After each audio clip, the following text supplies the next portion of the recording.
रात बहुत ज्यादा शांत थी। इतनी शांत कि हवा के चलने की आवाज भी कानों में चुभ रही थी। शहर लगभग सो चुका था, लेकिन शहर के किनारे बना एक पुराना रेलवे गोदाम आज भी खड़ा था, टूटा हुआ, जंग लगा और अंधेरे में डूबा हुआ। ऐसा लग रहा था जैसे वो जगह किसी का इंतजार कर रही हो। आरव ने अपनी बाइक वहीं रोक दी। हेलमेट उतारते वक्त उसने एक बार फिर चारों तरफ देखा। दूर दूर तक कोई नहीं था, सिर्फ वो गोदाम और उसके आसपास फैला अंधेरा। उसके हाथ अपने आप अपनी जेब में गए।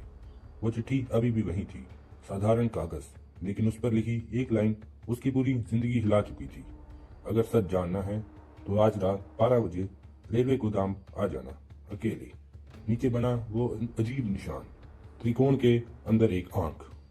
आरव को अभी भी समझ नहीं आ रहा था कि वो यहाँ क्यों आया है, लेकिन बात साफ थी।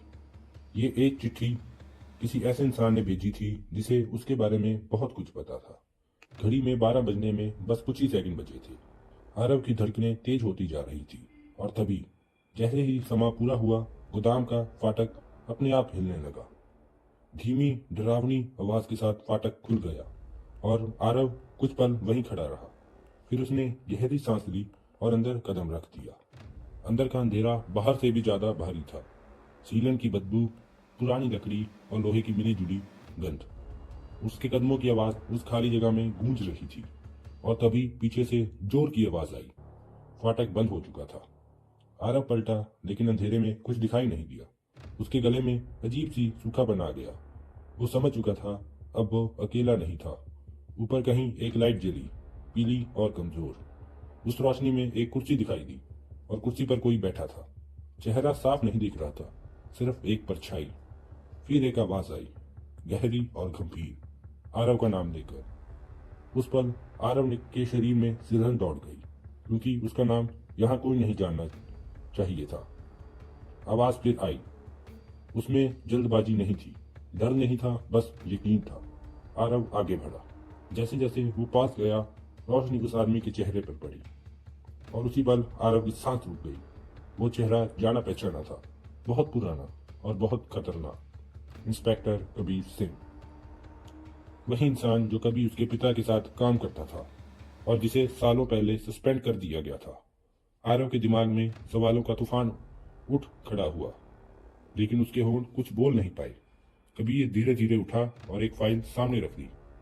उनकी आंखों में थकान थी और कहीं कहीं डर भी। फिर उसने वो बात कही जो आरव कभी सुनने के लिए तैयार नहीं था। उसके पिता जिंदा हैं।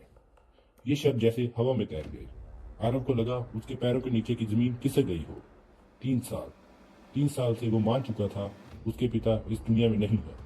पुलिस ने यही कहा था, फाइलों यही कहती थी, लेकिन आज एक अंधेरे गोदाम में ये सच सामने रखा जा रहा था। कबीर ने बताया कि उसके पिता ने कुछ ऐसा देख लिया था जिसे देखना मना था, कुछ ऐसा जो बहुत ताकतवर लोगों से जुड़ा था, और फिर वो गायब कर दी गई। आरव अभी कुछ समझ ही पा रहा था कि बाहर से हलचल की आवाज आने लगी, तेज कदमों की, एक से ज्यादा। कबीर की बॉडी लैंग्वेज बदल गई, उसका चेहरा सख्त हो गया। उसने जल्दी से कहा कि अब यहाँ से निकलना होगा, क्योंकि जो लोग आ रहे हैं वो सच को जिंदा नहीं रहने देते। और तभी पूरा गोदाम फिर से अंधेरे में डूब गया। अगले ही पल एक गोली चली, तेज, अचानक, कान फाड़ देने वाली।